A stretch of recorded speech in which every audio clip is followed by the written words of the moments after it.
ಓಂ ಅತ್ಯುದ್ರಿಕ್ತವಿದೋಷ ಸತ್ಸುಖಮಃ ಜ್ಞಾನೈಕತಾನಪ್ರಭಾ ಸರ್ವಪ್ರಾಭವ ಶಕ್ತಿಭೋಗಬಲ ಸತ್ಸಾರಾತ್ಮದಿವ್ಯಾಕೃತಿಂ ಸೃಷ್ಟಿಸ್ಥಾನನಿರೋಧ ನಿತ್ಯನಿಯತಿ ಜ್ಞಾನಪ್ರಕಾಶಾವೃತಿ ಧ್ವಾಂತಾ ಮೋಕ್ಷವಿಮೋಕ್ಷದಂ ಹರಿಮಜಂ ನಿತ್ಯಂ ಸದೋಪಾಸ್ಮಹೇ. ಸರಿ, ನೋಡ್ರಿ ಎಷ್ಟನೇ ಪೇಜಿಗ 309ರಲ್ಲಿ ಅದು ಪ್ರಾರಂಭ ಆಗಬೇಕೀಗ ನಮಗ. ಏನ್ ಪ್ರಾರಂಭ ಆಗ್ಬೇಕು? ಅಥ ಖಲು ಅಮುಮಾದಿತ್ಯಂ ಸಪ್ತವಿಧಂ ಸಾಮ ಉಪಾಸೀತ ಸರ್ವದಾ ಸಮಸ್ತೇನ ಸರ್ವದಾ ಸಮಃ ತೇನ ಸಾಮ ಮಾಂ ಪ್ರತಿ ಇತಿ ಸರ್ವೇಣ ಸಮಃ ತೇನ ಸಾಮ ತಸ್ಮಿನ್ ಇಮಾನಿ ಸರ್ವಾಣಿ ಭೂತಾನಿ ಅನ್ವಾಯತ್ತಾನಿ ಇತಿ ವಿದ್ಯಾತ್. ಇದು ಒಂದು ಮಂತ್ರ. ಇದಕ್ಕೆ ಕೆಳಗೆ ಆಚಾರ್ಯರ ಭಾಷ್ಯ ಏನಂತಾರ? ಆದಿತ್ಯಸ್ಥಂ ಪರಂ ವಿಷ್ಣುಂ ಧ್ಯಾಯೇತ್ ಆದಿತ್ಯ ನಾಮಕಂ. ಆ ಸೂರ್ಯ ಮಂಡಲದಲ್ಲಿ ಇರುವ ಸರ್ವೋತ್ತಮನಾದ ವಿಷ್ಣುವನ್ನು ಧ್ಯಾಯೇತ್ ಧ್ಯಾನ ಮಾಡಬೇಕು. ಏನಂತ ಮಾಡಬೇಕು? ಆದಿತ್ಯ ನಾಮಕಂ ಸಪ್ತರೂಪಂ ಸಾಮ. ಅವ ಆದಿತ್ಯ ನಾಮಕನಾಗಿದ್ದಾನೆ, 7 ಸಾಮಗಳಿಂದ ಪ್ರತಿಪಾದ್ಯನಾದವನಾಗಿದ್ದಾನೆ ಅಂತ ಉಪಾಸನೆ ಮಾಡಬೇಕು. ಅಲ್ಲಿ ಕಾಮ ಸಪ್ತರೂಪಂ ಸಾಮ ಚ. ಹಾಗಾದರೆ ಅವತ್ತಿನ ಕಾಲದಲ್ಲಿ ಅಂತ ಯಾಕೆ ಹೇಳ್ತೀನಿ ಅಂದ್ರೆ, ಇವತ್ತು ಸಾಮ ಯಾರು ಮಾಡ್ತಾರೋ ಉಪಾಸನ ನನಗೆ ಗೊತ್ತಿಲ್ಲ. ಅದರಿಂದ ಅವತ್ತಿನ ಕಾಲದಲ್ಲಿ ಸಾಮ ವೇದವನ್ನು ಅಧ್ಯಯನ ಮಾಡಿದವರು ಕೇವಲ ಅಧ್ಯಯನದಲ್ಲಿ ನಿಲ್ಲದೆ ಆ ಸಾಮಗಳಿಂದ ಭಗವಂತನನ್ನ ಬೇರೆ ಬೇರೆ ಸ್ಥಳಗಳಲ್ಲಿ ಉಪಾಸನೆಯನ್ನ ಮಾಡುವಂಥವರು, ಧ್ಯಾನ ಮಾಡುವಂಥವರು ಸಪ್ತಸಾಮಗಳನ್ನ ಇಟ್ಟುಕೊಂಡು ಸೂರ್ಯ ಮಂಡಲದಲ್ಲಿ ಏನೇ 7 ಸಾಮ ಪ್ರತಿಪಾದ್ಯವಾದ 7 ಭಗವದ್ ರೂಪಗಳು ಇವೆ. ಸಾಮಾನ್ಯವಾಗಿ ನಾವು ಸೂರ್ಯ ಮಂಡಲದ ಒಳಗಡೆಗೆ ಎಷ್ಟು ಧ್ಯಾನ ಮಾಡಿರ್ತೀವಿ? ಧ್ಯೇಯಸ್ಸದಾ ಸವಿತೃಮಂಡಲ ಮಧ್ಯವರ್ತಿ ನಾರಾಯಣ ಅಂತಷ್ಟೇ ಉಪಾಸನೆ ಮಾಡಿರ್ತೀವಿ. ಅದು ಧ್ಯಾನ ಶ್ಲೋಕ ಹೇಳಿರ್ತೀವಿ. ಏನು ಕಣ್ಣು ಮುಚ್ಕೊಂಡು 2 ನಿಮಿಷ ಅವನೇನು ಚಿತ್ರ ಮಾಡ್ಕೊಳ್ಳೋದಿಲ್ಲ. ನಮಗೆ ಯಥಾಶಕ್ತಿ ಜಪಂ ಕರಿಷೆ ಅಂತ ಅವಸರದಲ್ಲಿ ಅಲ್ಲ, ಯಥಾಶಕ್ತಿ ಜಪಂ ಕರಿ ಮುಂದೆ ಓಡ್ಬೇಕಾಗಿರ್ತದೆ ಹಂಗಂತೇಳಿ ಅದ್ರ ಸಲುವಾಗಿ ಮಾಡಿರ್ತೀವಿ ಅಷ್ಟು ಕೆಲಸ. ಅದಕ್ಕೆ ಅಲ್ಲಿ ನಾರಾಯಣ ಮೂರ್ತಿ ಒಂದೇ ಅದ ಅಂತ ತಿಳ್ಕೊಂಡಿದ್ರೆ ನಾರಾಯಣ ಮೂರ್ತಿ ಒಂದೇ ಇಲ್ಲ. ಅಲ್ಲೇನದ ಅಂತ ಕೇಳಿದ್ರೆ, ಈ ಸಪ್ತ ಸಾಮಗಳಿಂದ ಪ್ರತಿಪಾದ್ಯವಾದ 7 ಭಗವದ್ ರೂಪಗಳು ಅಂದ್ರೆ ಅನಿರುದ್ಧ ಪ್ರದ್ಯುಮ್ನ ಸಂಕರ್ಷಣ ವಾಸುದೇವ ನಾರಾಯಣ ಎಂಬ 5 ರೂಪಗಳು, ಜೊತೆಗೆ ನರಸಿಂಹ ಮತ್ತು ವರಾಹ ಎಂಬ 2 ರೂಪಗಳು. ಇವು 7 ರೂಪಗಳು ನಿತ್ಯ ಸೂರ್ಯಮಂಡಲದಲ್ಲಿ ಇರ್ತವೆ. ಉಪಾಸನಾ ಮಾಡೋರಿಗೆ, ಧ್ಯಾನ ಪೂಜೆ ಗೀಜೆ ಮಾಡೋರಿಗೆ ಯಾರು ಧ್ಯಾನ ಮಾಡೋರ ಮಾಡ್ತಾರೆ. ಯಾಕಂದ್ರೆ ಹಂಗ ಮಾಡಿಯೇನೆ ಅವ್ರ ಮುಂದೆ ದೇವತಾಪತಿ ಬರಬೇಕು. ಇವೆಲ್ಲ ಉಪಾಸನಾ ಮಾಡಿ ಮಾಡಿ ಮುಂದೆ ದೇವತಾಪತಿ ಬರಬೇಕು ಇರ್ತಾರಂತ ಹೇಳಿದೆ. ಅದಕ್ಕೆ ಹೇಳಿದ ನೀವು ಕೇಳಿದ್ದಕ್ಕೆ ಉತ್ತರ ಇದು, ಮತ್ತೆ ಉಲ್ಟಾ ಅಲ್ಲ, ಕೇಳಿದ್ದಕ್ಕೆ ಉತ್ತರ. ದೇವತಾಪತಿಗೆ ಬರುವಂಥವ್ರು ಏನಿದ್ದಾರ ಅವ್ರು ಇನ್ನೂ ಅಪರೋಕ್ಷ ಜ್ಞಾನ ಹೊಂದದೆ ಅವ್ರು ಇನ್ನೂ ಇಲ್ಲೇ ಇದ್ದಾರೆ, ಭೂಮಿಯಲ್ಲೇ ಇದ್ದಾರೆ, ಮನುಷ್ಯರಾಗೇ ಇದ್ದಾರೆ. ಇಲ್ಲೇ ಅಪರೋಕ್ಷ ಜ್ಞಾನ ಹೊಂದಬೇಕಾಗತ್ತೆ. ಅವರೆಲ್ಲ ಉಪಾಸನೆ ಮಾಡ್ಕೋತ ಕೂತಿರ್ತಾರೆ. ಆಯ್ತಾ? ನೋಡ್ರಿ ಏನಾಯ್ತು? ಆದಿತ್ಯಸ್ಥಂ ಪರಂ ವಿಷ್ಣುಂ ಧ್ಯಾಯೇದ್ ಆದಿತ್ಯ ನಾಮಕಂ. ಸೂರ್ಯನಲ್ಲಿ ಇರುವಂತಹ, ಸೂರ್ಯ ಅಂದ್ರೆ ಇಲ್ಲಿ ಆದಿತ್ಯ ಶಬ್ದ ತಗೊಂಡಾರ, ಆದಿತ್ಯನಲ್ಲಿರುವ ಸರ್ವೋತ್ತಮನಾದ ವಿಷ್ಣುವನ್ನು ಆದಿತ್ಯ ಅಂತ ನಾಮದಿಂದಲೇ ಧ್ಯಾನ ಮಾಡಬೇಕು. ಸಪ್ತ ರೂಪ ಉಳ್ಳವನಾಗಿದ್ದಾನೆ ಎಂದೇ ಧ್ಯಾನ ಮಾಡಬೇಕು. ಯಾಕವ ಸಪ್ತರೂಪ ಅಂದ್ರೆ 7 ರೂಪಗಳು. 7 ರೂಪದ ಸಾಮ ಅಂದ್ರೆ ಏನು? ಸರ್ವದಾ ಅಸೌ ಸರ್ವದಾ ಸಮರೂಪತಃ. ಅಸೌ ಈ ಪರಮಾತ್ಮನು ಸರ್ವದಾ ಯಾವಾಗಲೂ ಸಮರೂಪತಃ. 7 ರೂಪಗಳು ಸಮಾನವಾಗಿ ಇವೆ. ಅಂದ್ರೆ ನರಸಿಂಹ ಹೆಚ್ಚಿದ್ದಾನ, ವರಾಹ ಕಡಿಮೆ ಇದ್ದಾನ, ಹಿಂಗಿಲ್ಲ. 7 ರೂಪಗಳೇನಾಗ್ಯಾವ? ಸಮಾನವಾಗಿವೆ. ಭಾಗವತದ 5ಮ ಸ್ಕಂದದಲ್ಲಿ ಅಲ್ಲಿ ಒಂದು ರಾಷ್ಟ್ರಗೀತೆ ಬರ್ತದೆ. ಏನಂತ ತಿಳ್ಕೊಂಡು ಹೇಳ್ತಾರೆ ಅಂದ್ರೆ, ಭಾರತ ಭೂಜಯೋ ವರಹ, ದೇವರೇ ನಾವೇನಾದ್ರೂ ಪುಣ್ಯ ಮಾಡಿದ್ದಿದ್ರೆ ನಮ್ಮನ್ನು ಭಾರತದಲ್ಲಿ ಹುಟ್ಟಿಸು ಅಂತ ಕೇಳ್ಕೋತಾರೆ. ಅದಕ್ಕೆ ಕೆಳಗೆ ಶ್ರೀಮದಾಚಾರ್ಯ ತಾತ್ಪರ್ಯ ಬರೀತಾರೆ, ಯಾರು ಇನ್ನೂ ದೇವತಾ ಪದವಿಗೆ ಬಂದಿಲ್ಲ ಅವರು ಕರ್ಮವನ್ನ ಮಾಡಿಕೊಂಡು ಸಾಧನೆ ಮಾಡಿಕೊಂಡು ಅಪರೋಕ್ಷವನ್ನು ಪಡ್ಕೊಳ್ಬೇಕು ಅಂತ ಯೋಗ್ಯರಾದ ಜೀವರು ಭಾರತ ಭೂಮಿಯಲ್ಲಿ ಹುಟ್ಟಿ ಬರ್ತಾರೆ. ಕಲಿಯುಗದಲ್ಲಿ ಹುಟ್ಟಿ ಬರ್ತಾರೆ. ಕಲಿಯುಗದಲ್ಲಿ ಹುಟ್ಟಿ ಭಾರತ, ಯಾಕಂದ್ರೆ ಕರ್ಮ ಮಾಡುವುದು ಇದು ಬಹಳ ಬೆಸ್ಟ್ ಯುಗ, ಬೆಸ್ಟ್ ಕ್ಷೇತ್ರ. ಎರಡು ಅಂದ್ರೆ ಪ್ಲೇಸ್ ಅಂಡ್ ಟೈಮ್ ಎರಡು ಬೆಸ್ಟ್ ಅವ ಈಗ ನಮಗೆ. ಯಾಕಂದ್ರೆ ಮೊದಲನೇದ್ದು ಇಡೀ ಜಗತ್ತಿನೊಳಗೇನೆ ಭರತಖಂಡ ಕರ್ಮಭೂಮಿ. ಟೈಮ್ ಯಾಕೆ ಚಲೋ ಅದ ಅಂದ್ರೆ ಉಳಿದ ಯುಗಗಳಲ್ಲಿ ಮಾಡೋಕ್ಕಿಂತ ಹೆಚ್ಚಿನ ಫಲ ಸಿಗ್ತದೆ ಇಲ್ಲಿ. ಅದಕ್ಕೆ ದೇವತೆಗಳು ದ್ವಾಪರ ತ್ರೇತಾಕೃತ ಬೇಡ, ಕಲಿಯುಗದಾಗ ಹುಟ್ಟಿಸು, ಯಾಕಂದ್ರೆ 2 ದಿವಸ ಮಾಡಿದ್ರು ನಮ್ಗೆ 10 ದಿವಸ ಫಲ ಸಿಗ್ತದ ಅಂತ ಇಲ್ಲಿ ಬಂದಿರ್ತಾರೆ. ಶಾರ್ಟ್ಕಟ್ ಅವರು ಅದಕ್ಕೆ ಅಂತಾರ ಅವರು, ಭಾರತ ಭೂಜೋ, ಭಾರತ ಹುಟ್ಟಿಸಪ್ಪ ಈ ಕಲಿಯುಗದಾಗ ಹುಟ್ಟಿಸು ಅಂತ ಕೇಳ್ಕೊತಾರ ಅವ್ರು. ಹಿಂಗ ಅಂತ ಆಚಾರ್ಯರು ಭಾಗವತ ತಾತ್ಪರ್ಯ ಪಂಚಮಸ್ಕಂದ ಬರ್ತದೆ. ಮುಗುಳ ಭಾರತ ಪಂಚಮಸ್ಕಂದ ಶುರು ಆಗ್ಬೇಕಲ್ಲ ಪಾಠ, ಅವಾಗ ಹೇಳ್ತೀನಲ್ಲ ಮತ್ತೆ. ಸ್ಟಾರ್ಟಿಂಗ್ ಅದೇ ಮತ್ತದ ಇಲ್ಲೇ ಇರ್ತಾರೆ ಅವರು, ಇವೆಲ್ಲ ಉಪಾಸನೆ ಮಾಡ್ತಿರ್ತಾರೆ, ಉಪನಿಷತ್ತುಗಳಿಂದ ಮಾಡ್ತಿರ್ತಾರೆ ಅವರು. ಆಯ್ತು. ಅಂದ್ರೆ ರುದ್ರ ಪದವಿಗೆ ಬರೋರು, ಇಂದ್ರ ಪದವಿಗೆ ಬರೋರು, ಚಂದ್ರ ಪದವಿಗೆ ಬರೋರು, ಎಷ್ಟು ಜೀವರಾಶಿಗಳೇನು ಬಂದ್ ಮಾಡ್ಕೊಂಡು ಹೋಗ್ತಿರ್ತಾರೆ. ಇವತ್ತಿಗೂ ಇದ್ದಾರೆ, ಮತ್ತೆ ಇವತ್ತಿಗೂ ನಮ್ ಜೊತೆಗೆ ಇರ್ತಾರೆ. ಗೊತ್ತಾಗೋದಿಲ್ಲ, ನಾವು ಮಾತಾಡ್ಸಂಗಿಲ್ಲ ಅವ್ರನ್ನ, ಏನೋ ಒಂದು ಬಿಟ್ಬಿಟ್ಟಿರ್ತೀವಿ, ಇಲ್ಲ ಕಾಡ್ನಾಗ ಇರ್ತಾರೆ, ಮನುಷ್ಯರೊಳಗೆ ಬೇಡ ಅಂದ್ಬಿಟ್ಟಿರ್ತಾರೆ ಅವ್ರು. ಏನ್ ಮಾಡ್ಬೇಕು? ಸರಿ, ದೇವತೆಗಳೇ, ಮನುಷ್ಯರಲ್ಲ, ಮನುಷ್ಯ ದೇಹದಲ್ಲಿ ಇರ್ತಾರೆ. ಅಂದ್ರೆ ಇಲ್ಲಿ ಸಾಧನ ಚಲೋ ಆಗ್ತದೆ, ಲಘು ಆಗ್ತದೆ ಅಂತ ತಿಳ್ಕೊಂಡು ಹೇಳಿ ಫಾಸ್ಟ್ ಆಗ್ತದೆ. ಓಕೆ. ಸರ್ವದಾ ಸಮರೂಪತಃ, ಯಾವಾಗಲೂ ಸಮಾನವಾದ ರೂಪವುಳ್ಳವರಾಗಿರುತ್ತಾರೆ. ಸರ್ವೇಷಾಂ ಮಾಂ ಪ್ರತಿ ಇತ್ತೇವ ದೃಷ್ಟಿ ಸಾಮ್ಯಾಚ್ಚ ಸಾಮಸಃ, ಎಲ್ಲರಿಗೂ ದೃಷ್ಟಿ ಸಾಮ್ಯ. ದೃಷ್ಟಿ ಸಾಮ್ಯ ಅಂದ್ರೆ ಕಾಣಿಸ್ತಾನ, ಸೂರ್ಯಮಂಡಲದಲ್ಲಿದ್ದವ ಎಲ್ಲರಿಗೂ ಏನ್ ಕಾಣಿಸ್ತಾನವ? ಮಾಂ ಪ್ರತಿ, ನನ್ನ ನೋಡ್ಲಿಕ್ಕೆ ತಾನ ಸೂರ್ಯ ತಿಳ್ಕೋ, ನಿನ್ನಲ್ಲ ನನ್ನ. ಅವ ಬಾಜುಕಿದ್ದ ಅಂತಾನ ನಿನ್ನಲ್ಲ ನನ್ನ ಅಂತಾನ, ಅವ ಸೂರ್ಯ ಅಂತಾನ. ಇಬ್ಬರು ಶಾಣೆ ಇದ್ದೀರಿ ಸುಮ್ಕೂರಿ ಅಂತಾನ. ಸಾಮ್ಯಾಚ್ಚ ಸಾಮಸಃ. ಅಲ್ರಿ ಸ್ವಾಮಿ, ಸೂರ್ಯ ಅಲ್ಲವ ಇದು, ನೀವು ದೇವರು ಅನ್ಲಿಕತ್ತೀರಿ, ದೇವರಲ್ಲ. ದೃಷ್ಟಿ ಸಾಮ್ಯ ಮಂಡಲಸ್ಯ, ಆಕ್ಚುಲಿ ಸೂರ್ಯ ಮಂಡಲ ನೋಡ್ಲಿಕ್ಕತ್ತದ ನಮ್ಮನ್ನ, ನೀವಂತೀರಿ ಒಳಗಿದ್ದ ಪರಮಾತ್ಮ ನೋಡ್ಲಿಕ್ಕತ್ತಾನ ಅಂತ ಅನ್ಲಿಕತ್ತೀರಿ. ಈಗೇನಾಯ್ತು? ಎಲ್ಲರನ್ನೂ ಭಗವಂತನು ನೋಡ್ತಾನಾದ್ರಿಂದಾಗಿ ಪ್ರತಿಯೊಬ್ಬರಿಗೂ ದೇವರು ನನಗ ಅನಸ್ತಾನ ಸಮ ಅಂತ ಅಂದ್ರಿ ನೀವು. ಖರೆ ನೋಡೋದು ಯಾವುದು? ಸೂರ್ಯಮಂಡಲ. ಮತ್ತು ಒಳಗಿದ್ದ ಭಗವಂತ ಅಂತ ಹೆಂಗಂತೀರಿ ಅಂದ್ರೆ, ದೃಷ್ಟಿ ಸಾಮ್ಯಂ ಮಂಡಲಸ್ಯ ವಿಷ್ಣು ತಸ್ಯ ಚ ಕಾರಣಂ. ಏನ್ ಶಣೆ ಇದ್ದೀಯೋ ಶ್ರೀಮದಾಚಾರ್ಯ ಅಂತಾರೆ, ಆ ಮಂಡಲ ಯಾರು ನೋಡಿದ್ರು ನನಗೇ ನೋಡಬೇಕು ಅನ್ನುವಂತೆ ಸೆಟ್ ಮಾಡಿಟ್ಟಾನಲ್ಲ, ಅವ ಯಾರು ಅಂತ ಕೇಳಿದ್ರು ಮೊದಲು. ಆ ಪಾಯಿಂಟಿಗೆ ಫಿಕ್ಸ್ ಮಾಡಿಟ್ಟಾನಲ್ಲ ಕರೆಕ್ಟ್ ಆಗಿ, ಸೂರ್ಯನ ಎಕಡಿಂದ ನೋಡಿದ್ರು ನನ್ನ ನೋಡ್ಲಿಕ್ಕೆ ತಾನವ ಅನ್ನೋ ಹಂಗ್ ಮಾಡಿಟ್ಟಾನಲ್ಲ, ಅವ ಯಾರು? ವಿಷ್ಣು ತಸ್ಯ ಚ ಕಾರಣಂ. ಭಗವಂತನೇ ಅದರೊಳಗಿದ್ದು ಹಂಗ ಸೂರ್ಯನಿಂದ ಎಲ್ಲರನ್ನೂ ನೋಡುವಂತೆ ವ್ಯವಸ್ಥೆ ಮಾಡಿದ್ದಾನಾದ್ದರಿಂದ, ಯದ್ಯಪಿ ಅಂದ್ರೆ ಎರಡನೇ ನಿರ್ವಚನಕ್ಕೆ ಸಮಸ್ಯೆ ಬಂದದ ಈಗ. ಎರಡನೇ ನಿರ್ವಚನ ಏನು ಅಂದ್ರೆ, ಸೂರ್ಯ ಮಂಡಲದಲ್ಲಿ ಇದ್ದ ಭಗವಂತನು ಪ್ರತಿಯೊಬ್ಬರನ್ನು ನೋಡ್ತಿದ್ದಾನೆ. ನೋಡಿದವರೆಲ್ಲರಿಗೂ ಏನ್ ಅನುಭವ ಬರ್ಲಿಕ್ಕತ್ತದ? ಸೂರ್ಯ ನನ್ನನ್ನೇ ನೋಡ್ತಾನ ಅಂತ ಪ್ರತಿಯೊಬ್ಬರಿಗೂ ಸಮನೆನಿಸಿದ್ದಾನೆ ಅಂತ ಬೇಕಾಗಿದೆ. ಪೂರ್ವಪಕ್ಷದ ಪ್ರಶ್ನೆ ಏನು ಅಂತಂದ್ರೆ, ಮಂಡಲ ಕಾಣಿಸ್ಲಿಕ್ಕತ್ತದೋ ದೇವ್ರು ಕಾಣಿಸ್ಲಿಕ್ಕತ್ತಾನೋ? ಮಂಡಲ ಕಾಣಿಸ್ಲಿಕ್ಕತ್ತ. ಮತ್ ದೇವರು ಅಂತ ಹೆಂಗಂದ್ರಿ ಅಂದ್ರೆ, ಆ ಮಂಡಲ ಹಂಗ ಕಾಣುವಂತೆ ಒಳಗಿದ್ದ ಮಾಡಿದವನೇ ಅವ. ಹೌದೌತು, ಅವನೇ ಅಂತ ಅರ್ಥ ಏನು?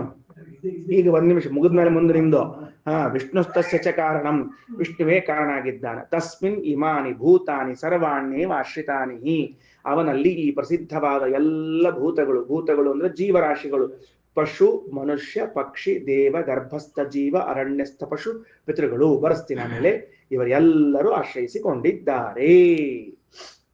ಈಗ ಅಲ್ಲಿ ತಸ್ಮಿನ್ ಇಮಾನಿ ಭೂತಾನಿ ಸರ್ವಾಣ್ಯೇವ ಆಶ್ರಿತಾನಿ ಅಂತದ ಅಲ್ಲ, ಯಾವ ಭೂತಗಳು ಇವರನ್ನ ಆಶ್ರಯಿಸಿಕೊಂಡದ್ದು? ಭಗವಂತನನ್ನ. ಅದು ಕೂಡ ಈ ಸಪ್ತಸಾಮಗಳು, ಸಾಮದಿಂದಾಗಿ ಮತ್ತ ಅಂದ್ರೆ ಅವು ಹೆಂಗಿರ್ತಾವ, ಅಲ್ಲಿ ಯಾರು ಸಾಮವನ್ನ ಹೇಳ್ತಿರ್ತಾರ, ಯಾರು ಉಪಾಸನೆ ಮಾಡ್ತಿರ್ತಾರ ಕಲ್ಪನಾ ಇಲ್ಲ. ಸೂರ್ಯಮಂಡಲ ಮಂಡಲಾಂತರ್ಗತವಾದ ಭಗವದ್ ರೂಪಗಳು, ಅದು ಉಪಾಸನಾ ಮಾಡುವಂತಹ ಜ್ಞಾನಿಗಳು ಹಿಂಗ ಅನುಸಂಧಾನ ಮಾಡ್ತಾರೆ, ಆಗ ಈ ಕಾರ್ಯಗಳಾಗ್ತಿರ್ತಾವ ಅಂತ ಇಷ್ಟು ಹೇಳ್ಬೇಕಾಗ್ಯದ. ಸರಿನಾ? ನೋಡ್ರಿ, ತಸ್ಯ ಯತ್ ಪುರೋದಯಾತ್ ಸ ಹೀಂಕಾರ. ಪುರೋದಯಾತ್ ಅಂದ್ರೆ ಉದಯಾತ್ ಪುರಃ, ಸೂರ್ಯೋದಯಕ್ಕಿಂತ ಮೊದಲು ಸಹ ಹೀಂಕಾರ, ಆ ಕಾಲದಲ್ಲಿ ಹೀಂಕಾರ ಸಾಮ ಪ್ರತಿಪಾದ್ಯನಾದ ಪ್ರದ್ಯುಮ್ನನಿದ್ದಾನೆ. ಇನ್ನು ಸೂರ್ಯೋದಯ ಆಗಿಲ್ಲ. ಸೂರ್ಯೋದಯಕ್ಕಿಂತ ಮೊದಲು ಎಷ್ಟು ಸಮಯ ತಗೊಳ್ಬಹುದು ಅಂತ ಅದು ಹೇಳಿಲ್ಲ, ಸಮಯ ಏನು ಹೇಳಿಲ್ಲ. ಶ್ರೀಮದಾಚಾರ್ಯ ಇಷ್ಟ ಹೇಳ್ಯಾರ, ಏನಂದಾರ, ಉದಯಾತ್ ಪೂರ್ವಮೇವಾಸೌ ಭವೇತ್ ಪ್ರದ್ಯುಮ್ನ ನಾಮಕ ಅಂತ ಹೇಳ್ಯಾರ ಮುಂದಿನ ಪುಟದಾಗ. ಅದೇ ಪೂರ್ವದಲ್ಲಿ ಅಂದ್ರೆ ನಂಗೆ ಏನಾದ ಸಮಸ್ಯೆ ಅಂದ್ರೆ ಆಕ್ಚುಲಿ ಇದನ್ನ 7 ಭಾಗ ಮಾಡ್ಲಿಕ್ಕೆ ನೋಡಿದೆ ನಾನು. ಈ ಅಂದ್ರೆ ಸೂರ್ಯೋದಯದಿಂದ ಹಿಡ್ಕೊಂಡು ಸೂರ್ಯಾಸ್ತ ತನಕ ಮತ್ತೆ ಹಿಂದೊಂದು ತಾಸು ಹಿಡ್ಕೊಂಡು ಸರಿ ಬರ್ತಿಲ್ಲ, ಅದು ಅಡ್ಜಸ್ಟ್ ಆಗ್ತಿಲ್ಲ, ಯಾವ್ಯಾವ ಗಳಿಗೆ ಎಷ್ಟೆಷ್ಟು ಅಂತ ಕಲ್ಪನಾ ಬರ್ತಿಲ್ಲ. ಅದಕ್ಕೆ ಸುಮ್ಮನೆ ಇಷ್ಟು ಇಟ್ಕೊಳ್ರಿ, 1-1.5 ತಾಸಿನ ಅಂತರವಾಗಿ ಒಂದೊಂದು ರೂಪಗಳನ್ನು ಇಟ್ಕೊಂಡು ಸಾಕು, ನಾವು ಕೆಲಸ ಮಾಡೋಣ ಅಂತ. ಆಯ್ತಾ? ಸೂರ್ಯೋದಯಕ್ಕಿಂತ ಮೊದಲು ಅಂದ್ರೆ ಉಷಕಾಲ ಅಥವಾ ಅರುಣೋದಯ ಕಾಲ ಅಂತ ಹಿಂಗೆ ಇಟ್ಕೊಳ್ರಿ. ಆ ಕಾಲದಲ್ಲಿ ತದಸ್ಯ ಪಶವಃ ಅನ್ವಾಯತ್ತಾಹ, ಪಶುಗಳೆಲ್ಲವೂ ಕೂಡ ಯಾರನ್ನ ಆಶ್ರಯಿಸಿಕೊಂಡಾವ? ಹೀಂಕಾರ ಪ್ರದ್ಯುಮ್ನನನ್ನು ಆಶ್ರಯಿಸಿಕೊಂಡಿವೆ. ಕಲ್ಪನಾ ಬಂತ ಹೇಳಿದ್ದು. ತಸ್ಯ ಯತ್ ಪುರೋದಯಾತ್, ತಸ್ಯ ಅಂದ್ರೆ ಆ ಸೂರ್ಯ ಮಂಡಲದ ಸೂರ್ಯನ ಅಂತರ್ಯಾಮಿಯಾದ ನಾರಾಯಣನ ಉದಯಾತ್ ಪುರಃ ಉದಯಕ್ಕಿಂತ ಮೊದಲು ಸಹ ಹೀಂಕಾರ ಆ ಪ್ರದ್ಯುಮ್ನನಿದ್ದಾನೆ. ತದಸ್ಯ ಪಶವೋ ಅನ್ವಾಯತ್ತಾಹ, ಅವನನ್ನು ಪಶುಗಳೆಲ್ಲವೂ ಆಶ್ರಯಿಸಿಕೊಂಡಿವೆ. ತಸ್ಮಾತ್ ಬರೇ ಆಶ್ರಯಿಸಿಕೊಂಡು ಸುಮ್ ಕೂತಿಲ್ಲ, ಆಶ್ರಯಿಸಿಕೊಂಡದ್ದಕ್ಕತ್ತೇ ಹಿಂಕುರ್ವಂತಿ, ಆ ಪಶುಗಳು ಅಂತ ಒದರ್ತಾವ. ಹಿಂಕುರ್ವಂತಿ ಹೀಂಕಾರ ಭಾಜಿನೋ ಹೇತಸ್ಯ ಸಾಮ್ನಃ, ಯಾರ್ದದು? ಹೀಂಕಾರ ಸಾಮ ಪ್ರತಿಪಾದ್ಯನಾದ ಭಗವಂತನದ್ದೇ ಧ್ವನಿ ಅದು, ಅಂದ್ರೆ ಭಗವಂತನನ್ನ ಕುರಿತೇ ಹೇಳುವ ಧ್ವನಿ ಅದು. ಯಾರವರು ಅಂತ ಕೇಳಿದ್ರೆ ವ್ಯಾಸತೀರ್ಥ ಶ್ರೀಪಾದರು ಹಾಗೂ ವೇದೇಶ ತೀರ್ಥರು, ರಾಯರು ಎಲ್ಲರೂ ಬರೀತಾರೆ. ನಾವು ಇದನ್ನ ಮಾಡ್ತೀವಿ, ಅಲ್ರಿ ಮತ್ ನಮ್ಮ ಹಟ್ಟ್ಯಾಗ ಏನ್ ಕಟ್ಟಿದ ಹಸು ಅವ ಅಥವಾ ಕರ ಅವ, ಅವೇನ್ ಹಿಂಗ ಒದರಂಗಿಲ್ಲಲ್ರಿ ಅಂದ್ರೆ ಅವು ನಿಮ್ ಜೊತೆಗೆ ಸೇರಿ ಹಂಗ ಆಗ್ಯಾವ ಅಂತ ಹೇಳ್ತಾರ.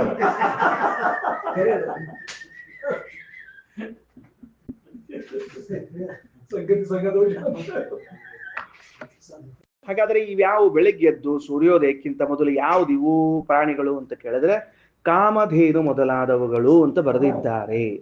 ಕಾಮಧೇನು ಬಹಳ ಚಂದದ. ರಾಯರು ಆ ಮಾತನ್ನು ಬರೀತಾರೆ, ಅದನ್ನ ವ್ಯಾಸತೀರ್ಥರು ಬರೆದಿರುವಂತಹ ಮಾತು ಅಂತ ಬರೀತಾರೆ. ಟೀಕಾಕೃತ್ಪಾದ ಸಾಕ್ಷಾತ್ ಶ್ರೀಶ್ವರವರಂತಾರೆ, ಸೂರ್ಯೋದಯಕ್ಕಿಂತ ಮೊದಲು ಕಾಮಧೇನುಗಳೆಲ್ಲ ಎದ್ದು, ಅವೇನು ಕಾಮಧೇನು, ನಂದಿನಿ ಅವೆಲ್ಲ ಕ್ಷೀರಸಾಗರದ ಹುಟ್ಟಿ ಬಂದ ಪ್ರಾಣಿಗಳು, ಒಬ್ಬ ಅಂತ ಹಿಂಕಾರ ಸಾಮ ಮಾಡ್ತಿರ್ತಾವಂತವು ಪ್ರದ್ಯುಮ್ನ ಆಶ್ರಯಿಸಿಕೊಂಡು ಅಷ್ಟು ಚಂದ ಸಾಮಗಾನ ಮಾಡ್ತಾವಂತ. ಏನ್ ಆನಂದ ಆಗ್ಬಿಡ. ಅಲ್ಲ ಅದೇ ನಮಗ್ ಗೊತ್ತಾಗಿಲ್ಲ, ಅವೆಲ್ಲ ಇರ್ತಾವ ಒಳಗಡೆಗೆ ಪಾಪವು. ಅದಕ್ಕೆ ನೋಡ್ರಿ, ಬೆಳಿಗ್ಗೆ ನಾವು ಏಳೋಕ್ಕಿಂತ ಮೊದಲೇ ಅವು ಸಾಮಗಾನ ಶುರು ಮಾಡ್ಬಿಟ್ಟಿರ್ತಾವ. ಅಂದ್ರೆ ಆನಂದ. ಅವರು ಅವತ್ತಿನ ಕಾಲದ ಋಷಿಗಳಿಗೆ ಆ ಪಶುಗಳ ಕೂಗು ಸಹಿತಕ್ಕೆ ಭಗವಂತನ ಸ್ತೋತ್ರ ಅಂತ ಅನುಸಂಧಾನ ಮಾಡ್ತಿದ್ರು. ಪಶುಗಳ ಕೂಗು ಅವರಿಗೆ ಬೇರೆ ಇದ್ದಿದ್ದೇ ಇಲ್ಲ, ಅವ್ರಿಗೆ ಇನ್ನೊಂದು ಚಿಂತೆಯೇ ಅಲ್ಲಪ್ಪ ಇವತ್ತು ಹೊಟ್ಟಿಗೇನು ಬಟ್ಟಿಗೇನು ಅಂತ ಏನಿಲ್ಲೇ ಇಲ್ಲ.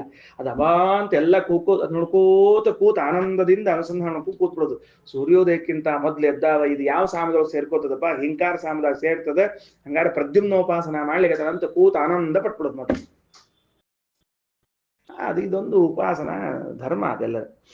ಅದಕ್ಕೆ ನೋಡ್ರಿ ಏನಂತಾರ, ಹಿಂಗ್ ಕೂರ್ವಂತಿ ಹಿಂಕಾರ ಭಾಜನೋ ಹೇ ತಸ್ಯ ಸಾಮ್ನಃ.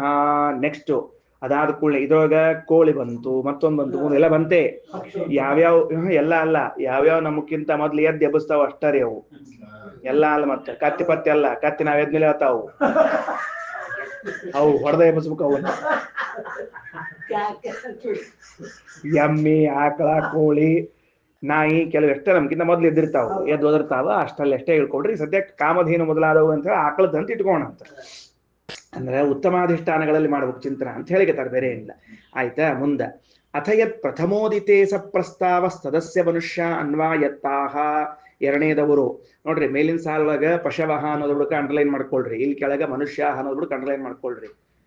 ಎರಡನೇ ಮಂತ್ರದಲ್ಲಿ ಪಶವಹ ಅಂತ ಮೇಲಿನ ಸಾಲಿನಾಗದ, ಯತ್ ಪುರೋದಯಾತ್ ಸಹಿಂಕಾರ ಸದಸ್ಯ ಪಶವಹ ಅಷ್ಟಕ್ಕೆ ಅಂಡರ್ಲೈನ್, ಕೆಳಗಿನ ಸಾಲಿನಾಗ ಮನುಷ್ಯ ಅಷ್ಟಕ್ಕೆ ಅಂಡರ್ಲೈನ್ ಮಾಡ್ಕೊಡು ಸಾಕು. ಅಂದ್ರೆ ಯಾರ್ಯಾರು ಆಶ್ರಯಿಸಿಕೊಂಡ್ರ ಅಂತ ಗೊತ್ತಾಗ್ತದೆ ನಿಮ್ಗೆ.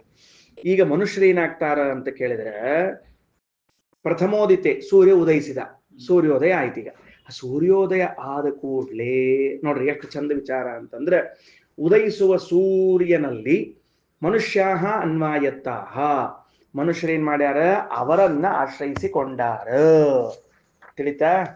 ಸೂರ್ಯೋದಯ ಆದ ಕೂಡ್ಲೆ ಯಾರನ್ನ ಆಶ್ರಯಿಸಿಕೊಂಡಿದ್ದಾರಪ್ಪ ಅಂದ್ರೆ ಸೂರ್ಯೋದಯ ಆಗಿ ಜಸ್ಟ್ ಇನ್ನು ಬಹಳ ದೂರ ಅಲ್ಲ, ಮತ್ತ ಹಾಗೇದ ಅಂಥ ಕಾಲದಲ್ಲಿ ಪ್ರಸ್ತಾವ ಸಾಮ ಪ್ರತಿಪಾದ್ಯನಾದ ವಾಸುದೇವನನ್ನ ಆಶ್ರಯಿಸಿಕೊಂಡಿದ್ದಾರೆ. ಅದ್ ಹೆಂಗ್ ನಿಮ್ಗೆ ಗೊತ್ತಾತು ಅಂದ್ರೆ ಆ ಸಾಮದ ಹೆಸರೇನು? ಪ್ರಸ್ತಾವ. ಪ್ರಸ್ತಾವ ಅಂದ್ರೆ ಪ್ರಾರಂಭ. ಏನ್ ಪ್ರಾರಂಭ ಆತು? ಕೆಲಸಗಳ ಪ್ರಾರಂಭ ಆದವಲ್ಲ, ಚಟುವಟಿಕೆಗಳು ಶುರುವಾತು. ಮನಿ ಕೆಲಸ ಮಾಡೋರು ಮನಿ ಕೆಲಸ ಮಾಡ್ಲಿಕ್ಕತ್ರು, ಹೊಲಕ್ ಕೆಲ್ಸಕ್ಕೆ ಹೋಗೋರು ಹೊಲಕ್ ಕೆಲ್ಸಕ್ಕೆ ಹೋಗಿ ತಯಾರಾತು, ಎಲ್ಲ ಶುರುವಾತಲ್ಲ ಮನ್ಯಾಗಿನ ಎಲ್ಲ. ಇನ್ನ ಅದಕ್ಕಂತಾರ ಮನುಷ್ಯಾಹ ಅನ್ವಾಯತ್ತಾಹ ತೇ ಪ್ರಸ್ತುತಿ ಕಾಮಾಹ ಪ್ರಶಂಸಕಾಮಾಹ ಪ್ರಶಂಸಾಕಾಮಾಹ ಪ್ರಸ್ತಾವ ಭಾಜಿರೋ ಹೇತಸ್ಯ ಸಾಮ್ನಃ. ಆ ಪ್ರಸ್ತಾವ ಸಾಮ ಪ್ರತಿಪಾದ್ಯನಾದ ಆ ಭಗವಂತ ವಾಸುದೇವನನ್ನ ಆಶ್ರಯಿಸಿಕೊಂಡವರು ಏನಾಗ್ತಾರ? ಪ್ರಸ್ತುತಿ ಕಾಮಾಹ ಪ್ರಶಂಸಕಾಮಾಹ. ಅಂದ್ರ ಕೆಲಸ ಮಾಡಬೇಕು ಅಂತ ಇಚ್ಛಾ ಪಡ್ತಾರ, ಉಳಿದವ್ರು ನಮ್ಮನ್ನ ಹೊಗಳ್ಳಿ ಅಂತ ಅಪೇಕ್ಷಾ ಪಡ್ತಾರ.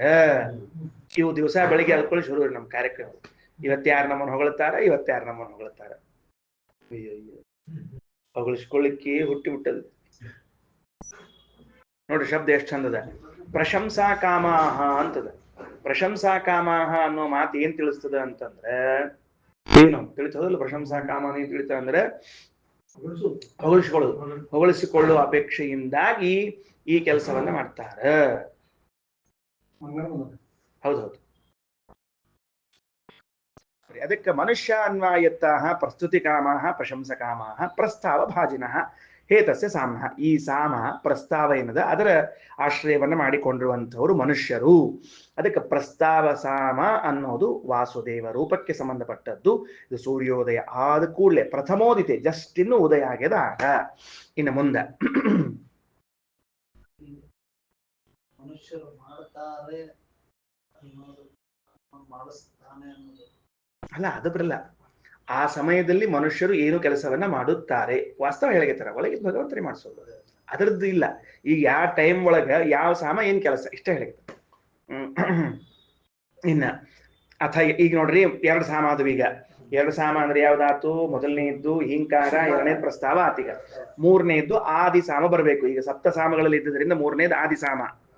ಸಪ್ತ ಸಾಮಗಳಲ್ಲಿ ಮೂರನೇದು ಆದಿ, ಅದು ಬರ್ಬೇಕು. ಈಗ ಯತ್ ಸಂಗವ ವೇಲಾಯಾಮ್ ಅಂದ್ರ ಸ್ವಲ್ಪ ಮಧ್ಯಾಹ್ನಕ್ಕಿಂತ ಮೊದಲು ಸೂರ್ಯೋದಯ ಆದ ಮೇಲೆ ಆ ಮಧ್ಯದ ಪೀರಿಯಡ್ ಇರ್ತದೆ ನೋಡ್ರಿ, ಅದು ಆ ಟೈಮ್. 12ಕ್ಕಿಂತ ಮೊದಲು 9ರ ಮೇಲೆ ಇಷ್ಟು ತಿಳ್ಕೊಂಡ್ರೆ ಸಾಕು ನಮಗ. 12ಕ್ಕಿಂತ ಮೊದಲು 9ರ ಮೇಲೆ ಆ ಟೈಮ್ ಒಳಗೆ ಏನಾಗ್ತಾವ? ಅದೇ ಗೊತ್ತಾಗಲ್ಲ, ಏನ್ ಕಲ್ಪನೆ ಬರುದಿಲ್ಲ. ಅಷ್ಟ ನಾವ್ ಅದಕ್ಕೆ ಸೂರ್ಯೋದಯಕ್ಕಿಂತ 1 ತಾಸು ಮೊದಲು 1 ತಾಸು ಹಿಂಗ್ ತಿಳ್ಕೊಂಡ್ಬಿಟ್ರೆ ಸಾಕಷ್ಟ. ಗಳಿಗೆ ಪಳ ಭಾಳ ಲೆಕ್ಕ ಹಾಕೋದ್ ಕೊಡ್ಬೇಕಾಗ್ತಾವ, ತಿಳಿದ್ರು. ಅದಕ್ಕೆ ಪ್ರಸ್ತಾವ ಭಜನ ಹೇತಸ್ರಾಮ ಯತ್ ಸಂಗವ ವೇಲ ಯಾಮ್. ಅದಕ್ಕೆ ಸಂಗವ ವೇಲ ಅಂತ ಕರೀತಾರ. ಅಂದ್ರೆ ಸೂರ್ಯೋದಯ ಆದ ಮೇಲೆ 6 ಗಳಿಗೆಯಿಂದ 12 ಗಳಿಗೆ ತನಕ ಕಾಲವನ್ನ ಸಂಗವ ಕಾಲ ಅಂತ ಕರೆದಾರ. 6 ಗಳಿಗೆಯಿಂದ ಸೂರ್ಯೋದಯ ಆದ ಮೇಲೆ 6 ಗಳಿಗೆಯಿಂದ ಶುರುವಾಗಿ 12 ಗಳಿಗೆ ತನಕ, ಅಂದ್ರೆ 6 ಗಳಿಗೆ ಅಂತ ಅರ್ಥ ಬರೋಬ್ಬರಿ. ಮತ್ತೆ 6 ಗಳಿಗೆ ಸರಿ ನಾ ಇರ್ಲಿ. ಸ್ವಲ್ಪ ಹೊತ್ತು ಕಾಲ ಅಲ್ಲಿ ಏನಾಗ್ತದ ಅಂತ ಕೇಳಿದ್ರೆ, ಸ ಆದಿ ಸಾಮ ಪ್ರತಿಪಾದ್ಯನಾಗಿರುವಂತಹ ವರಾಹರೂಪಿ ಪರಮಾತ್ಮ ತದಸ್ಯ ವಯಾಂಸಿ ಅನ್ವಾಯತ್ತಾನಿ. ಆ ಭಗವದ್ ರೂಪವನ್ನ ವಯಾಂಸಿ ಅಂದ್ರೆ ಪಕ್ಷಿಗಳು. ಮೊದ್ಲಿಗೆ ಪಕ್ಷಿ ಹೇಳಿಲ್ರಿ, ಮೊದ್ಲು ಪಶು ಅಷ್ಟೇ ಹೇಳಿವಿ. ಈಗ ಪಕ್ಷಿಗಳನ್ನ ಹೇಳಿಕತ್ತೀವಿ ಈಗ ನಾವೀಗ. ಗೊತ್ತಾಯ್ತಾ? ಹಿಂದ 4 ಕಾಲಿನವು, ಈಗ 2 ಕಾಲಿನವು. 2 ಕಾಲಿನ ಪಕ್ಷಿಗಳೀಗ ಮನುಷ್ಯರಲ್ಲ, ಮತ್ತೆ ಮನುಷ್ಯರು ಮುಗಿದು ಬಿಟ್ರೆ ಈಗ 2 ಕಾಲಿನವರು. ಆದಿ ತದಸ್ಯ ವಯಾಂಸಿ ಅನ್ವಾಯತ್ತಾನಿ, ಆಶ್ರಯಿಸಿಕೊಂಡಾವ. ತಸ್ಮಾತ್ ಹಂಗ ಆ ಭಗವಂತನನ್ನ ವರಾಹನನ್ನ ಆಶ್ರಯಿಸಿಕೊಂಡದ್ದಕ್ಕೇನೆ ತಾನಿ ಅವುಗಳು ವಯಾಂಸಿ ಪಕ್ಷಿಗಳು ಅಂತರಿಕ್ಷೇ ಆಕಾಶದಲ್ಲಿ ಅನಾರಂಭಣಾನಿ ಆದಾಯಾತ್ಮಾನಂ ಪರಿಪತಂತಿ. ಯಾರ ಆಶ್ರಯವೂ ಇಲ್ಲದೆ ಆನಂದದಿಂದ ಹಾರ್ತಾವ. ಅನಾರಂಭಣಾನಿ ಯಾರ ಆಶ್ರಯವೂ ಇಲ್ಲದೆ ಆದಾಯಾತ್ಮಾನಂ ತಮ್ಮನ್ನು ಹೊತ್ತುಕೊಂಡು ಪರಿಪತಂತಿ ಹಾರುತ್ತವೆ. ಎಲ್ಲದ ಏನ್ ಆಶ್ರಯದಲ್ಲಿ ಹಾರ್ಲಿಕ್ಕೆ? ನಮಗ ನೆಲ ಅದ ನಡಿಲಿಕ್ಕೆ, ನೀರೊಳಗೆ ನೀರದ ವಹಿಸ್ಲಿಕ್ಕೆ, ಆಕಾಶದಾಗ ಏನಪ್ಪ ಮತ್ತ ಏನಿಲ್ಲ. ಯಾರ್ದಿದು ಕಥೆ ಅಂತ ಕೇಳಿದ್ರೆ ಆದಿಭಾಜಿನಃ ಹೇತಸ್ಯ ಸಾಮ್ನಃ. ಇದು ವರಾಹದೇವರ ಮಹಿಮಾ. ನೋಡ್ರಿ, ಭಾಗವತದೊಳಗೆ ವರಾಹದೇವರದಷ್ಟು ಕೇಳಿದ್ರೆ ಬಿಟ್ರೆ ಮುಂದೆ ನಮ್ಗೆ ವರಾಹದೇವರ ಕಥೆನೇ ಗೊತ್ತಿರಂಗಿಲ್ಲ. ಏನು ಅಲ್ಲ ಏನು ಭಾಗವತದೊಳಗ ಏನ್ ಕೇಳಿರಿ? ಭಾಗವತದೊಳಗ ವರಾಹ ದೇವರ ಕಥೆ ಏನ್ ಕೇಳಿರಿ? ಮರ್ತ ಹೋಗ್ಯದ, ದಿವಸ ಆಗ್ಯದ. ದಿವಸ ಕೇಳೋದು ಭಾಗವತನ ಅಂದ್ರೆ ನೆನಪುಳಿಸೋದು. ಮಾಡಿಕರಮ್ಮ ಹೆಚ್ಚಿಗೆ ಹೇಳ್ಬೇಡ್ರೆ, ನಾ ಭಾಗವತದ ಅಷ್ಟ ಕೇಳಿ ನಿಮಗ. ಅದಕ್ಕ ಆ ಭಾಗವತದಲ್ಲಿ ಹಿರಣ್ಯಾಕ್ಷನ ಸಂಹಾರವನ್ನ ಮಾಡಿದ ಕಥೆ, ಭೂಮಿಯನ್ನು ತಂದಿಟ್ಟ ಕಥೆಯನ್ನ ಬಿಟ್ರೆ ಮತ್ತೇನು ಕೇಳಿರೋದಿಲ್ಲ. ಆದರೆ ಈ ಛಾಂದೋಗ್ಯದಲ್ಲಿ ಹೇಳುವಾಗ ಆಕಾಶದಲ್ಲಿ ಎಷ್ಟು ಪಕ್ಷಿಗಳು ನಿರಂತರವಾಗಿ ಅಂದ್ರೆ ಯಾವಾಗ ಬೇಕು ಅವಾಗ ಹಾರ್ತಾ ಇರ್ತಾವ. ಅವು ಹಾರ್ತಾ ಇರೋದು ಆ ಸಾಮ ಪ್ರತಿಪಾದ್ಯನಾದ ಆದಿ ಸಾಮ ಪ್ರತಿಪಾದ್ಯನಾದ ವರಾಹ ಅವನ ಆಶ್ರಯದಲ್ಲಿ. ತಿಳಿತಾ? ಇನ್ನು ಅಥ ಯತ್ ಸಂಪ್ರತಿ ಮಧ್ಯಂದಿನೇ, ಮಧ್ಯಾಹ್ನ ಬಂತಿಗೆ ಬರೋಬ್ಬರಿ. ಮಧ್ಯಂದಿನೇ ಸ ಉದ್ಗೀತ, ಅದು ಉದ್ಗೀತ ಸಾಮ ನಾರಾಯಣ. ತದಸ್ಯ ದೇವ ಅನ್ವಾಯತ್ತಾಹ, ದೇವತೆಗಳು ದೇವರನ್ನ ಆಶ್ರಯಿಸಿಕೊಂಡಿದ್ದಾರೆ. ತಸ್ಮಾತ್ತೇ ಸಪ್ತಮಾಹ ಪ್ರಾಜಾಪತ್ಯಾನಾಂ ಉದ್ಗೀತ ಭಾಜಿನೋ ಗೇತಸ್ಯ ಸಾಮ್ನಃ. ಆ ದೇವತೆಗಳು ಮಧ್ಯಾಹ್ನದಲ್ಲಿ ಉದ್ಗೀತ ನಾಮಕನಾದ ನಾರಾಯಣನ ಉಪಾಸನೆಯನ್ನ ಮಾಡಿ ಸಪ್ತಮಾಹ ಸಜ್ಜನರಲ್ಲಿ ಉತ್ತಮರಾಗಿದ್ದಾರೆ. ಪ್ರಾಜಾಪತ್ಯಾನಾಂ ಸಪ್ತಮಾಹ ದೇವತಾ ಪದವಿಯನ್ನು ಹೊಂದಿದಂತವರಾಗಿದ್ದಾರೆ. ಯಾಕ? ಉದ್ಗೀತ ಭಾಜಿನಃ, ಇಲ್ಲಿ ಉದ್ಗೀತನನ್ನು ಉಪಾಸನೆ ಮಾಡಿ ಹೇತಸ್ಯ ಸಾಮ್ನಃ, ಈ ಸಾಮ ಉದ್ಗೀತ ಸಾಮ ಪ್ರತಿಪಾದ್ಯನಾದ ನಾರಾಯಣನನ್ನು ಗುಣಪೂರ್ಣ ಗುಣಪೂರ್ಣ ಗುಣಪೂರ್ಣ ಅಂತ ಉಪಾಸನಾ ಮಾಡಿ ಮಾಡಿ ಮಾಡಿ ಮಾಡಿಯೇ ಅವರು ದೇವತಾ ಪದವಿಯನ್ನು ಹೊಂದಿದ್ದಾರೆ. ಎಂತಹ ದೊಡ್ಡ ವಿಚಾರ. ದೇವತೆಗಳು ಕೆಳಗೆ ಭಾಷೆಗಳು ಬರ್ತದೆ, ಮತ್ತಲ್ಲಿ ವಿಶೇಷ ಮಾತಾಡ್ತೀನಿ. ಹೇತಸ ಅಥ ಯದೂರ್ಧ್ವಂ ಮಧ್ಯಂಧಿನಾತ್ ಪ್ರಾಗಪರಾಣ್ಣಾತ್ ಸಪ್ರತಿಹಾರ. ಅವಾವ ಈ ವಿಷಯ ಭಾಷ್ಯದಲ್ಲೇ ವಿಸ್ತಾರವಾಗಿ ಹೇಳಬೇಕು. ಏನು? ತದಸ್ಯ ಗರ್ಭ ಅನ್ವಾಯತ್ತಾಹ, ಮಧ್ಯಾಹ್ನ ಆದ ಮೇಲೆ, ಅದು 4 ಒಳಗ 12 ಆದ್ಮೇಲೆ 3 ಒಳಗ ಅಂತ ಇರ್ತದ ನೋಡ್ರಿ, ಹಂಗ ಆ ಟೈಮ್ ತಗೊಳ್ಳಿಕ್ಕೆ ಅದನ್ನ ಅಂಡರ್ಸ್ಟುಡ್ಡ. ಮುಂದೆ ಅವಾಗ ಏನಾಗ್ತದ? ಸ ಪ್ರತಿಹಾರ, ಆ ಪ್ರತಿಹಾರ ಸಾಮ ಪ್ರತಿಪಾದ್ಯನಾದ ಅನಿರುದ್ಧನಿದ್ದಾನೆ. ತಸ್ಮಾತ್ತೇ ತದಸ್ಯ ಗರ್ಭಾಹ, ಇವರನ್ನ ಆಶ್ರಯಿಸಿಕೊಂಡವರು ಯಾರು ಅಂದ್ರೆ ತಾಯಿಯ ಗರ್ಭದಲ್ಲಿದ್ದ ಜೀವರು. ಬೆಳಗ್ಗೆ ಹೇಳಿದೆ, ತಾಯಿ ಗರ್ಭದಲ್ಲಿದ್ದ ಜೀವರೆಲ್ಲರೂ ಆಶ್ರಯಿಸಿಕೊಂಡಿದ್ದಾರೆ ಅಂತ. ಇದರ ಬೆಳವಣಿಗೆಗಳ ಬಗ್ಗೆ ಶ್ರೀಮದಾಚಾರ್ಯರು ಭಾಷ್ಯದಲ್ಲಿ ಅದ್ಭುತ ಬರೀತಾರೆ. 4 ಮಂದಿ ಕೈಯಾಗ ಉಳಿ ಮತ್ತ ಸುತಿಗಿ ಅವ ಅಂತ ಈ ಕೂಸಿನ ಮೂರ್ತಿನ ಕಟ್ಟದ್ ಮಾಡಿ ಇಷ್ಟು ಚಂದ ತಯಾರು ಮಾಡಿರ್ತಾರಂತ. ಮೂಗು, ಕಣ್ಣು, ಹುಬ್ಬು, ಕಣ್ಣು, ರೆಪ್ಪಿ, ಗೊತ್ತಾತಿಲ್ಲೋ? ಮೂಗಷ್ಟು ಮಾಡಿ ಹೊಳ್ಳಿ ಮಾಡಿರ್ಲಿಲ್ಲ ಅಂದ್ರೆ ಅದಕ್ಕೆ ಅಲ್ಲಿ ಒಂಚೂರು ಕಿವಿ ಮಾಡಿ ಇಲ್ಲಿ ಒಳ್ಳೆ ಮಾಡಿರ್ಲಿಲ್ಲ ಅಂದ್ರೆ ಕ್ಯಾ ಬಾತ್ ಹೈ. ಆಮೇಲೆ ಅದಕ್ಕೆ ಒಂಚೂರು ಉಳಿ ಇಟ್ಟು ಕಳ್ಳ ಅನಿಸ್ತಾರದನ್ನ. ಹಿಂಗೆಲ್ಲ ಬಹಳ ಕೆಲಸ ಇರ್ತಾವ, ಸೂಕ್ಷ್ಮ ಇರ್ತದೆ. ಕಲ್ಲಲ್ಲಿ ನೋಡ್ರಿ ರಪರಪ ಹೊಡಿಲಿಕ್ಕೆ ಅದ್ ಚರ್ಮ ಇರ್ತದೆ, ಅಗ್ದಿ ಸೊಕಾಶ್ ಮಾಡ್ಬೇಕು. 9 ತಿಂಗಳು ಟೈಮ್ ತಗೋತಾರೆ ಅದಷ್ಟು ಎಲ್ಲ ಮಾಡಿ ಸರಿ ಮಾಡಿ. 9 ತಿಂಗಳಾದ್ಮೇಲೆ ಹೊರಗೆ ಪ್ರತಿ ಗರ್ಭಿಣಿ ಸ್ತ್ರೀ ಅದು ಪ್ರತಿಯೊಬ್ಬ ಹೆಣ್ಣು ಹಡ್ದಾಗ್ಲೂ ಕೂಡ ದೇವರ ಒಂದು ಸೃಷ್ಟಿ ಚಂದ ಹೊರಗೆ ಬರ್ತದೆ. ಹೆಂಗೆ ಚಂದ ಸೃಷ್ಟಿ ಮಾಡಿರ್ತಾರೆ ಅಂತ ಗೊತ್ತಾಗ್ತದೆ. ಶ್ರೀಮದಾಚಾರ್ಯ ಬಹಳ ಸಂಶೋಧನೆ ಮಾಡಿ ಬರ್ದಾರೆ ಇದ್ರ ಬಗ್ಗೆ, ಹೇಳ್ತೀನಿ ಮತ್ತೆ. ನೋಡಿ ವಾಕ್ಯ ಇದೆ. ಅಥ ಯದೂರ್ಧ್ವಂ ಮಧ್ಯಂದಿನಾತ್, ಮಧ್ಯಾಹ್ನದ ಮ್ಯಾಲೆ, ಪ್ರಾಗ್ ಅಪರಾಹ್ನಾತ್ ಅಪರಾಹ್ನಕ್ಕಿಂತ ಮೊದಲು, ಸ ಪ್ರತಿಹಾರ ಅದು ಪ್ರತಿಹಾರ. ತದಸ್ಯ ಗರ್ಭಾಹ ಅನ್ವಾಯತ್ತಾಹ, ಎಲ್ಲಾ ಸ್ತ್ರೀಯರ ಗರ್ಭದಲ್ಲಿದ್ದ ಶಿಶುಗಳು ಇವರನ್ನೇ ಆಶ್ರಯಿಸಿಕೊಂಡಾವ. ತಸ್ಮಾತ್ತೇ ಪ್ರತಿಹೃತ ನಾವಪದ್ಯಂತೆ, ಅವು ಈ ಪ್ರತಿಹಾರ ಸಾಮ ಪ್ರತಿಪಾದ್ಯನಾದ ಅನಿರುದ್ಧನನ್ನ ಆಶ್ರಯಿಸಿಕೊಂಡದ್ದಕ್ಕೆ ಒಂದ್ ಕಡೆಯಿಂದ ಇನ್ನೊಂದು ಕಡೆ ತಗೊಂಡು ಹೋಗಿಟ್ರೂ ನಾಶ ಆಗಂಗಿಲ್ಲ. ಇಲ್ಲ ಅಂದ್ರೆ ಏನಾಗ್ತಾವ? ತಂದಿ ಗರ್ಭದಿಂದ ತಾಯಿ ಗರ್ಭಕ್ಕೆ ಬಂದ್ರ ಹಂಗ ಅವ್ನ ಎತ್ತೆತ್ತಿ ಎಲ್ಲೆಲ್ರ ಬೈದ್ರ ಪರಿಸ್ಥಿತಿ ಏನಾಗ್ಬಿಡವೆಲ್ರ? ಹೊರಗೆ ಮಾಡಿ ನೋಡ್ರಿ ಆ ಪ್ರಕ್ರಿಯೆ ಹೆಂಗಿರ್ತದ, ಸತ್ತ ಹೋಗ್ತಾವೆಲ್ರ. ಆಮೇಲೆ ಮತ್ತೊಂದು ಮಾತು ಹೇಳ್ತಾರ, ನಾವಪದ್ಯಂತೆ, ತಾಯಿ ದೇಹದಾಗ ಬಂದು ಕೂತಿರೋ ಸತೇಕ ಅಮ್ಮ ತಿಂದ ಆಹಾರ ಎಲ್ಲ ಕರಿಗ್ ಹೋಗುವಂಗ ಇದು ಕರಿಗ್ ಹೋಗಂಗಿಲ್ಲ. ಅಟ್ಟೆ ಕೂತಿರ್ತದ 9 ತಿಂಗಳು. ಅಮ್ಮ ದಿವಸ ಊಟ ಮಾಡ್ತಾಳೆ ಇಲ್ಲ ಮತ್ತೆ ಅಕ್ಕಿ ಚಲೋ ಹೊತ್ನಾಗ ಊಟ ಮಾಡ್ತಾಳ. ಅಕ್ಕಿ ಬಸರಿ ಹೆಣ್ಮಗಳು ಅಂತ ತಿಳ್ಕೊಂಡು ಚಲೋ ಹೊಸ ರುಚಿ ಮಾಡಿ ಅಡಿಗೆ ಹಾಕ್ತಿರ್ತಾರೆ. ಬಾಪಿ ಕೂತಿರ್ತೀವಿ ಹಿಂಗ, ಅದಕ್ಕೆ ಹಾಕಿರ್ತಾರೆ. ಅದಕ್ಕೆ ಅಷ್ಟ ಹಾಕಿರೋ ಸಹಿತ ತಿಂದು ತಾಯಿ ಗರ್ಭದಲ್ಲಿ ಹೋದ ಮೇಲೆ ಸಹಿತಕ್ಕೆ ಏನಾಗ್ಬೇಕಾಗಿತ್ತು? ಕರಗಿ ಹೋಗ್ಬೇಕಾಗಿತ್ತು. ವಾಸ್ತವಿಕವಾಗಿ ವಿಚಾರ ಮಾಡಿದ್ರೆ ಕರಗಬೇಕಾಗಿತ್ತು. ಯಾಕಂದ್ರೆ ಅಮ್ಮ ತಿಂದ ಆಹಾರ ಎಂಥ ತಿಂದು ಕರಿಸ್ಕೊಂಡ್ಬಿಡ್ತಾರ. ಅದು ಕರಗಂಗೆ ಇಲ್ಲ. ಹಂಗ ಬೇರೆ ಟೈಮ್ನಲ್ಲಿ ಏನಾದ್ರೂ ದೇಹದಾಗ ಹಿಂಗ್ ಉಳಿದು ಬಿಟ್ಟಿದ್ರೆ ಗಡ್ಡಿ ಅಂತ ಆಗ್ಬೇಕದು, ಕ್ಯಾನ್ಸರ್ ಅಂತ ಆಗ್ಬೇಕಾಗಿತ್ತು. ಡಾಕ್ಟರ್ ತಕ್ಷಣ ಆಪರೇಷನ್ ಮಾಡ್ಬೇಕು ಅನ್ಬೇಕು. ಇದು 9 ತಿಂಗಳು ಒಳಗಿದ್ರು ಗಡ್ಡಿ ಆಗಂಗಿಲ್ಲ, ತಿಂದ್ರೆ ಕರಗಂಗಿಲ್ಲ. ಯಾಕೆ ಒಂದ್ ಕಡೆ ಇನ್ನೊಂದ್ ಕಡೆ ತಂದಿಡ್ತಾರೆ. ಇದಿಷ್ಟಕ್ಕೂ ಕಾರಣ ಅನಿರುದ್ಧ. ಪ್ರತಿಹಾರ ಸಾಮ ಪ್ರತಿಪಾದ್ಯನಾದ ಅನಿರುದ್ಧ ಅಂತ. ಈಗ ನೋಡ್ರಿ ಆ ಭಾಗವತ ಶ್ಲೋಕಕ್ಕೆ ಅರ್ಥ ಸಿಗ್ತೀವಿ. ಸರಕ್ಷತ ರಕ್ಷತಿ ಯೋಗಿ ಗರ್ಭೇ. ಅಲ್ಲ ಭಾಗವತದೊಳಗೆ ಯಮದೇವ್ರ ಶ್ಲೋಕ ಇದು. ಆ ಸುಯಜ್ಞರಾಜನ ಹೆಂಡಂದ್ರಿಗೆಲ್ಲ ಯಾಕೆ ತಲೆಗೆ ಶ್ಲೋಕ ಸುಮ್ಕೂಡ್ರಿ ಅಂತ ಹೇಳೋರು. ಹೋಗ್ಬಿಟ್ಟ ನಮ್ಮನ್ನ ಯಾರು ನೋಡ್ಕೊಳ್ಳೋರು ಅಂದ್ರೆ ಹುಚ್ಚ ಗರ್ಭದಾಗಿದ್ದಾಗ ಯಾರು ನೋಡ್ಕೊಂಡ್ರೆ ನಿಮ್ಮನ್ನ ಅಂತ ಹೇಳೋ ಶ್ಲೋಕ ಇದು. ಸರಕ್ಷತ ರಕ್ಷತಿ. ಅದು ಪರೀಕ್ಷಿತ ರಾಜರ ಕಥೆ ನೀವು ಹೇಳಿದ್ದು. ಅಲ್ಲೂ ಕೃಷ್ಣ ಇದ್ದಾನ, ಅವ ಈ ಪ್ರದ್ಯುಮ್ನ ರೂಪದಲ್ಲೇ ಕೆಲಸ ಮಾಡ್ಬೇಕು. ಅದಕ್ಕೆ ಸರಕ್ಷತ ರಕ್ಷತಿ ಯೋಗಿ ಗರ್ಭೇ. ಅದೇ ಆ ಹೆಣ್ಣಕೃಷ್ಣನ ಕಥೆ ಒಳಗಿನ ಕಥೆ ಅಷ್ಟ. ಅದೇ ಕಂಟಿನ್ಯೂಷನ್. ಮುಂದೆ ಬರ್ರಿ, ಎಷ್ಟು ಮಹತ್ವದ ನೋಡ್ರಿ. ಅನಿರುದ್ಧ ಇದ್ದಾನ, ಅವ ಅನಿರುದ್ಧ ಇದ್ದದ್ದಕ್ಕ ಇಷ್ಟು ಚಂದ ನಡೆದ. ಇದ್ರ ಮೇಲೆ ಒಂದು ಮಂತ್ರ ಹೇಳ್ತೀನಿ ಮುಂದೆ. ಪ್ರತಿಹಾರ ಭಾಜನ ಏತಸ್ಯ ಸಾಮ್ನಃ ಮುಗಿದೋಯ್ತು. ಮುಂದೆ ಹೋಗೊಂಡು ಬರ್ರಿ. ಇನ್ನ ಅಸ್ತಮಯಾತ್ ಪ್ರಾಕ್ ಅಥ ಯದೂರ್ಧ್ವಂ ಅಪರಾಹ್ನಾತ್ ಪ್ರಾಗ್ ಅಸ್ತಮಯಾತ್. ಇನ್ನು ಸೂರ್ಯಾಸ್ತ ಆಗ್ಲಿಕ್ಕೆ ಸ್ವಲ್ಪ ಹೊತ್ತು ಮುಂಚೆ ಹೇಳಿದ್ನಲ್ಲ, ಎಲ್ಲಾ ಪ್ರಾಣಿಗಳು ಮನೆ ಕಡೆಗೆ ಮುಖ ಮಾಡಿಕೊಂಡು ರಪರಪ ಅಂತ ಹೋಗ್ತಾವ. ಸಿಂಹ ಮೊದಲಾದವುಗಳು ಗುಹೆಗಳ ಕಡೆಗೆ ಹೋಗ್ತಾವ, ಪೊಟ್ರೆಗಳಲ್ಲಿ ಸೇರ್ಕೋತಾವ. ಯಾಕ? ಸ ಉಪದ್ರವ ಆ ನರಸಿಂಹಸ್ವಾಮಿ ತದ ಅರಣ್ಯ ಅನ್ವಾಯತ್ತಾಹ. ಕಾಡಿನಲ್ಲಿದ್ದ ಪಶುಗಳು ಅವುಗಳನ್ನ ಆಶ್ರಯಿಸಿಕೊಂಡಾವ. ತಸ್ಮಾತ್ತೇ ಪುರುಷಂ ದೃಷ್ಟ್ವಾ. ಅದಕ್ಕವು ನಮ್ಮನ್ನು ನೋಡಿದ ಕೂಡ್ಲೇ ಗಾಬರಿಯಾಗಿ ವನ್ಯಮೃಗಗಳು ಕಕ್ಷಂ ಶ್ವಭ್ರಂ ಇತಿ ಉಪದ್ರವಂತಿ. ಕಕ್ಷಂ ಶ್ವಭ್ರಂ ಅದು ಕಾಡು ಮತ್ತು ಗುಹೆಗಳು ಅಂತ ಅರ್ಥ. ಕಕ್ಷಂ ಶ್ವಭ್ರಮನ ಶಬ್ದಕ್ಕೆ ಕಾಡು ಮತ್ತು ಗುಹೆಗಳು. ಆ ಕಾಡಿನಲ್ಲಿ ಗುಹೆಗಳಲ್ಲಿ ಹೋಗಿ ಸೇರ್ಕೊಳ್ತಾವ. ಯಾಕೆ? ಉಪದ್ರವ ಭಾಜಿನ ಹೇತಸ್ಯ ಸಾಮ್ನಃ. ಇದು ಉಪದ್ರವ ಸಾಮ ಪ್ರತಿಪಾದನಾದ ನರಸಿಂಹನ ಮಹಿಮಾ ಅಂತ ತಿಳ್ಕೊಳ್ರಿ. ಕೊನೆಯದು ಅಥ ಯತ್ ಪ್ರಥಮಾಸ್ತಮಿತೆ ತನ್ನಿಧನಂ. ಇನ್ನು ಸೂರ್ಯಾಸ್ತ ಆತಿನ್ನ. ಸೂರ್ಯಾಸ್ತ ಆಗೋಯ್ತು, ಮುಗಿದು ಹೋಯ್ತು ಟೈಮ್. 7 ಭಾಗ ಆಯ್ತು ಈಗ.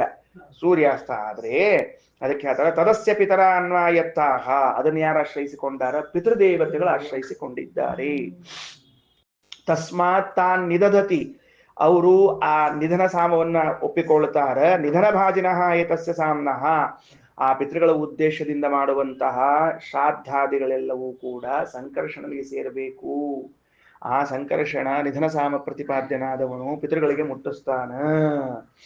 ಸ ಏತಸ್ಯ ಸಾಮ್ನಃ ಖಲು ಆದಿತ್ಯಂ ಸಪ್ತವಿಧಂ ಸಾಮ ಉಪಾಸ್ತೆ. ಹೀಗೆ ಸಾಮ ಪ್ರತಿಪಾದ್ಯನಾಗಿ ಸೂರ್ಯನಲ್ಲಿರುವಂತಹ 7 ಭಗವದ್ ರೂಪಗಳನ್ನು ಉಪಾಸನ ಮಾಡ್ತಾರ. ಕಲ್ಪನಾವಂತ ವಿಷಯ ಏನಂತ ಹೇಳಿದ್ದು ಕೊನೆಯದು ಬಹಳ ಚಂದದ. ಅಸ್ತಮಿತ ವೇಲಾದಲ್ಲಿ ಅಂದ್ರೆ ಸೂರ್ಯಾಸ್ತ ಆದಾಗ ಸಂಕರ್ಷಣ ಅವ ಪಿತೃಗಳಿಗೆ ಆಶ್ರಯನಾಗ್ಯಾನ. ಅದಕ್ಕೆ ಶ್ರಾದ್ದ ಮಾಡೋರು ಗೊತ್ತಿರ್ಲಿ ಗೊತ್ತಿಲ್ಲದೆ ಇರ್ಲಿ, ನಿಧನ ನಾಮಕನಾದ ಸಂಕರ್ಷಣನ ಕುರಿತೇ ಶ್ರಾದ್ದವನ್ನ ಮಾಡೋದು. ಅವನೇ ಅವೆಲ್ಲ ವೈದು ಮುಟ್ಟಿಸ್ತಾನ. ಎಲ್ಲೆಲ್ಲಿ ಇದ್ದಾರ ಅವಳು ಅಂತ ಎಲ್ಲೆಲ್ಲೋ ಹುಟ್ಟು ಬಿಟ್ಟಿರ್ತಾರೆ. ನಮ್ಮ ಕರ್ಮಾನುಸಾರವಾಗಿ ನಾವೆಲ್ಲ ಹುಟ್ಟು ಬಿಟ್ಟಿರ್ತೀವಿ. ಮತ್ತೆ ವೈದು ಮುಟ್ಟಿಸ್ಬೇಕಲ್ಲ ಅವಾಗೆಲ್ಲ ಆಹಾರ ಅನ್ನ ಎಲ್ಲ. ಅದನ್ನು ಸಂಕರ್ಷಣ ರೂಪಿ ಪರಮಾತ್ಮ ಮಾಡ್ತಾನ. ಶ್ರೀಕೃಷ್ಣಾರ್ಪಣಮಸ್ತು.